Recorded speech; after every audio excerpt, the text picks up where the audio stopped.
The best minds of our time tell us that we're living a time of extremes. And it doesn't mean only bad things are happening or even good things. It means really big things are happening in the world, and there's a reason for that. It's because we're living the convergence of cycles. Climate cycles, economic cycles, cycles of human conflict, they're all coming together right now in a way that we've never seen in 5,000 years. And while that can be frightening for some people, it is also really good news, because when those cycles converge just the way they are now, they open a rare, precious window of opportunity that makes change possible in a way that we typically do not see. And in that change, a very few people can create new ways of thinking and living that many people will begin to embrace. And in many cases, science has been hijacked, is the word we use here in America. Science has been hijacked by people with alternative agendas. Politics, corporations, religions, they have taken little bits and pieces of the science and they twist it to support their agenda or their view, their way of thinking. And that is happening right now. So our job is to keep science honest. We must keep science honest. We've asked science to tell us who we are and how the world functions. And science is doing a very good job of that. And some people do not like the answer that science is offering. So this is where the workshop of life begins. We ask science, tell us who we are, how the world works. Now that we know, what do we do with that information? Do we accept it or do we discount it?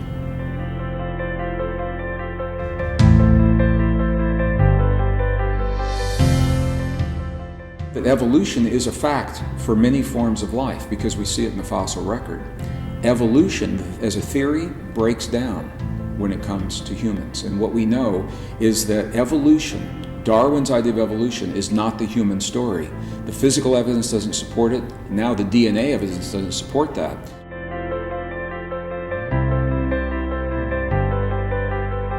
Human emotion and trauma in our lives produce a chemical equivalent in our bodies that can be stored in very specific organs.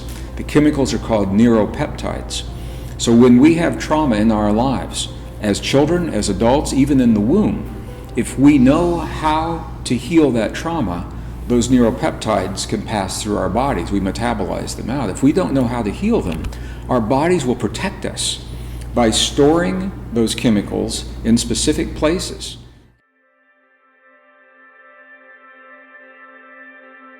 As we follow the traditions of our most ancient and cherished spiritual understandings in terms of the relationship of the heart, thoughts, feelings, emotions, compassion, how we use those in our lives, the chemical equivalent of the compassion in our bodies, the chemical equivalent of the gratitude, is what is awakened through the emotional experiences that we have.